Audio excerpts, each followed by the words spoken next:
Warhammer 40k Space Marine 2 getting a bit of a reputation as like a, I don't know, like a gamer's game or something. It's something that is very reminiscent of the Xbox 360 era, which I think is one of the biggest positives. Like it's such a straightforward, third person shooter with really chunky melee mixed with really solid over shoulder shooting, but little things in there that kind of learn from the games that released in between. Like you have a parry mechanic, so you're always shooting hordes of enemies. You're nearly always up against about 20 enemies at once, kind of thing, as they all come towards you. So you're doing these like big cleaving swings to like clear out different enemies with melee swings, but you can hold the melee button for specials. Depending on how long a combo is before you hold the button, you do different moves as finishes. You can also grab enemies to do melee finishes, get your armor back, which is kind of like Doom. And also you have a parry button, so if some creature at the back of the horde is about to leap at you, you can pre-parry, so you grab them out the sky and finish them.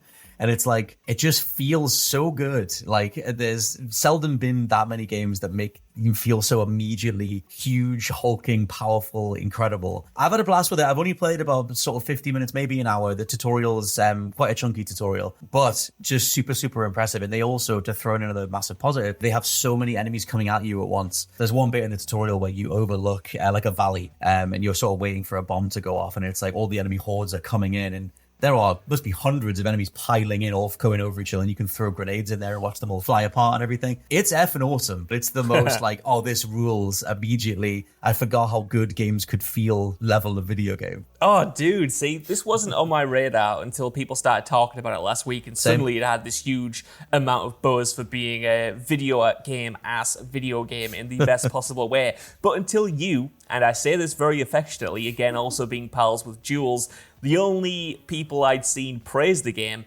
were other Warhammer nerds. So I didn't know if this was a game that just did Warhammer good or if it was an entry point for the wider player base, because I was watching some gameplay, and what I do love about it visually is how bloody it is. I don't know if you've experienced much of that, but when you're stomping all of these different enemies, like you said, you're parrying them, you're splatting them on the ground. It's just blood and gore and viscera. And suddenly I thought, oh, maybe Warhammer is the coolest thing in the entire world. Because if the gameplay works, which it sounds like it does from your impression there, massively, and if it's chunky, and if it's visually sort of bloody and gory, that sounds like Gears of War, Honestly, I would say it plays better than Gears. Like, wow.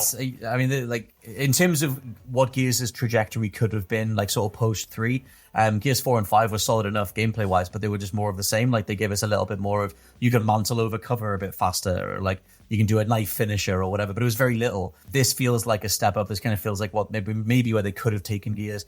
But because you do play as this character who is like biologically enhanced or whatever, you're ripping dudes in half if you nail the timing right on the parry. But also when you do certain melee swings, the game will put a reticle over one of the enemies. It won't lock the camera to them, but it'll have like a floating icon, which means if you do then hit the right trigger without aiming, you'll auto execute them from a distance. Yes. So it's like you're throwing that in to like taking out the hordes. It feels great, just how fluid it all comes together, because it feels you've caught the whole left trigger, then right trigger, third-person shooter stuff, but then because you've got a melee system in there as well, and then the timing-based executions, and like certain executions that you want to do to get your health back, it's just that next level of where third-person shooters left off after sort of, Gears 4, Gears 5. And no one's really put this much money, this much effort into a third-person shooter in ages. Like, I loved Evil West, but that was sort of 2-3 years ago. And even that didn't play as well as this. So I think the genre is massively underserved, but it does help that this thing is stunning. It opens on, there's a quality mode, 30 FPS quality mode, where it looks absolutely gorgeous, but there's also a speed mode, which is their performance mode, where it runs in 60. PS5 version is currently in need of a patch, which they've addressed, but it's not out yet, so I ended up buying it on Xbox. Which is where it's just way better. You can tell the difference between the quality and the performance mode. Not massively, but enough. If you're going side by side, it just isn't as well detailed in terms of background foliage and stuff like that. And these are gorgeous vistas for the levels. But still, I'm not going to not play in 60, so I'm doing that.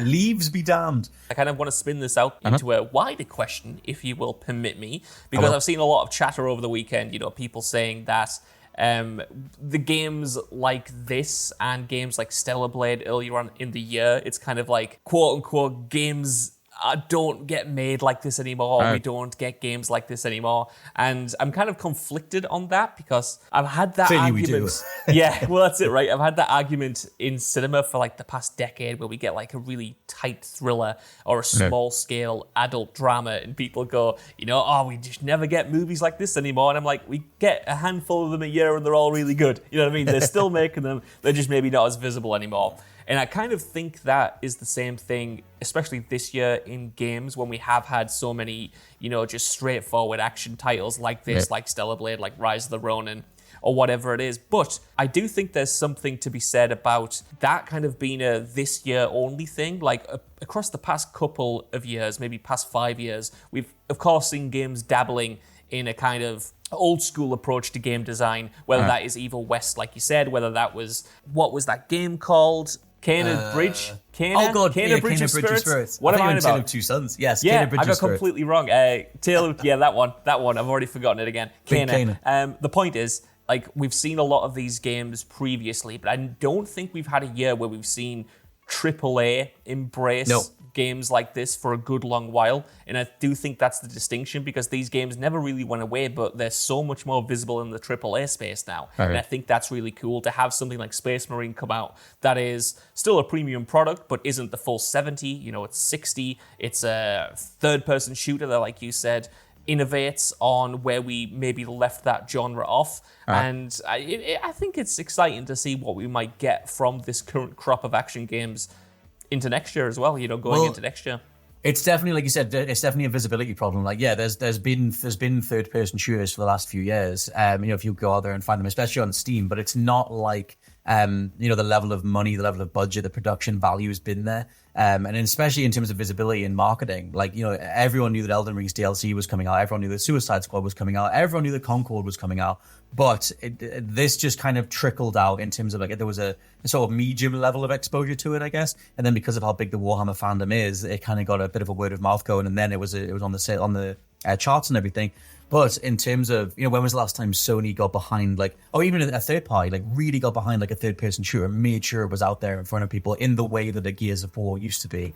I think that's the direct comparison. And I saw, like, there was an IGN video going, like, Space Marine 2 doesn't have much going for it apart from exemplary gameplay. And I'm like, what else do you want? Like, exemplary gameplay is pretty good and a reason to buy a video game. But I think there's that assumption that, like, everything has to be open world, everything has to have a loot system, everything has to be this game that you'll play for 3 months or the rest of the year or 10 years or whatever.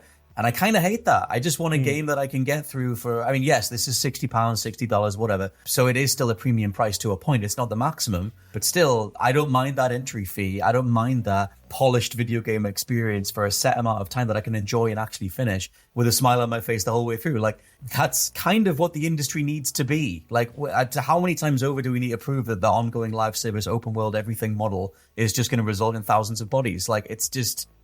this is the solution to that stuff. So I hope that the wider conversation gets more or stays positive, because it is quite positive at the minute.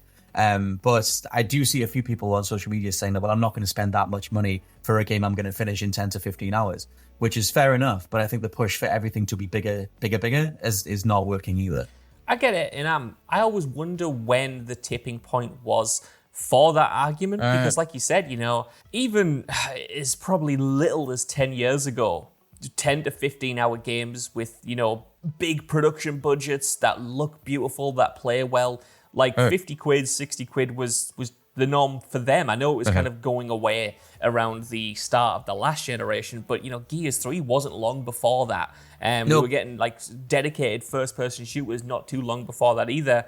And now I feel like it needs to be something incredibly special for people to justify that price. I think maybe Doom is the only franchise that gets away with just being a straightforward action game that's 10 to 15 hours and costs you that premium price point. Otherwise, we're a bit skeptical about it, and I get it. Even Doom has multiplayer and skins and everything. So yeah, that's true. I never even thought about that, but yeah, that's even got multiplayer. Maybe my point's entirely moot string you along.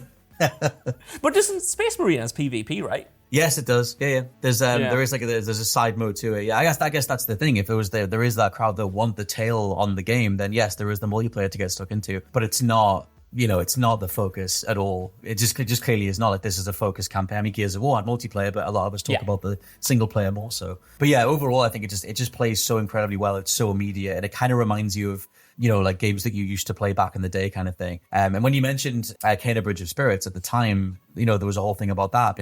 It's just a PS2 platformer. And I said at the time, but I say it again, like, it's just like one of the best eras for platforming ever. Like, Astro Bot is proving that people love that stuff. There's nothing wrong with that. Genres can exist. They don't need to be like bolstered to a certain console generation. Just make video games. If the quality's there, it's there. I'm with you. I mean, the past couple of weeks seeing the release of Astro Bot and this, I think, points towards that desire.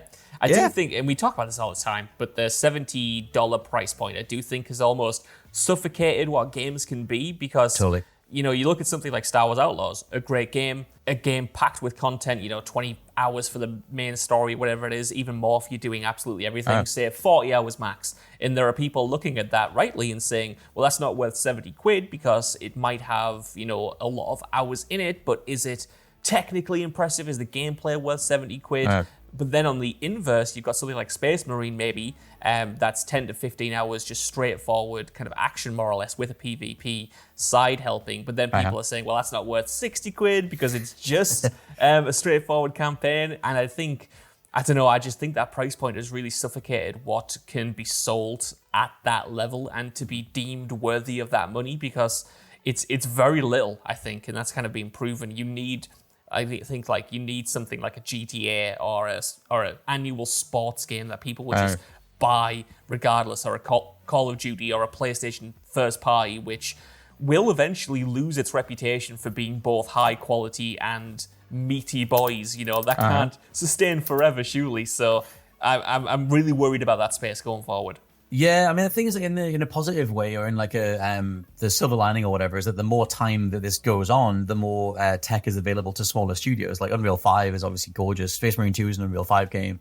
And at some point, those smaller experiences for smaller price points can still look as gorgeous as the AAA, and hopefully bring the eyeballs across from the people who are only associating that level of production with the high price point. I don't know how we get there, or because we used to be there, but like normalize the idea of a game that is sort of 6 to 10 hours is okay. And I get that, like, price points are going to fluctuate based on how much disposable income people have. But I personally don't mind, let's say, 40 to 60 pounds for a really good 10 to 15, maybe 20 hour game, as opposed to 70 pounds for something that is meant to take me the rest of the year, or like is 300 hours long, like an Assassin's Creed or something. I would rather have stuff that I'm going to finish, and stuff that feels like I can finish it as well. I think the vibe of a game is a whole thing. When it feels like a second job, that's the most off-putting thing ever. Yeah. And it's I think the Space Marine 2 is an antithesis to all of that. If you just want a game that reminds you of when gaming wasn't trying to, pilfer everything out of your wallet, then it's very much that.